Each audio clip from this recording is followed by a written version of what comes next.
Бишкектин түштүк тарабында жайгашкан Орто Алыш суу топтомосу 269 гектар аянтты ээлейт. Ага Ал Арча менен Ала Мүдүн суусу агып келет. Жерге сиңген суу бургулоо ыкмасы менен алынып, таза суу шаарга берилет. Орто Алыш Борбор калаанын 43% суу менен камсыздалгандыктан аны тазалоо өзгөчө мааниге ээ.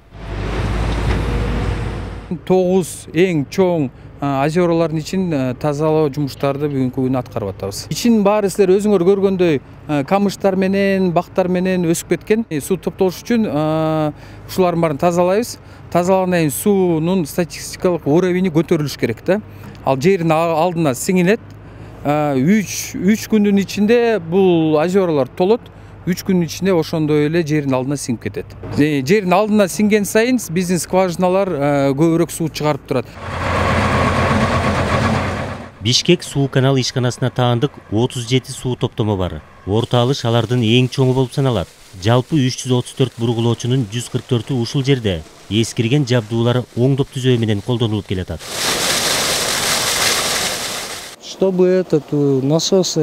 Оңдоп түзөө жумуштары токтобой жүрүп келатат. Учурда 8 скважина оңдолууда. Айрымдарына 2 жылда бир кайрылсак, айрымдарын 2 ай сайын оңдоого туура келет. Бул сууну жетиштүү көлөмдө чыгарып жеткирүү үчүн көрүлүп жаткан чара.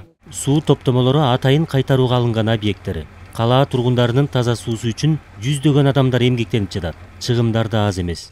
Насостордун акчасы, каражаты Бишкек водоканал 1 жылда 182 миллион сом акчасын төлөп берет электр энергиясына.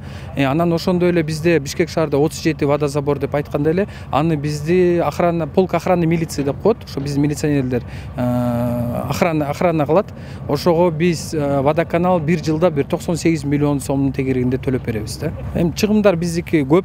Бүгүнкү күнү тарифтерибиз биздики 10 сом 45 тыйын, населенияныкы 1 куб бул 1 тонна. 1 тонна сууга бүгүнкү күнү элдер 10 сом 45 тыйын төлөйт да. Аба ырайы өзгөрүп, суук башталса, жумушчулардын түйшүгү артат. Сууну үнөмдөп пайдалануу алардын шаар тургундарынан көптөн көп өтүнгөнү.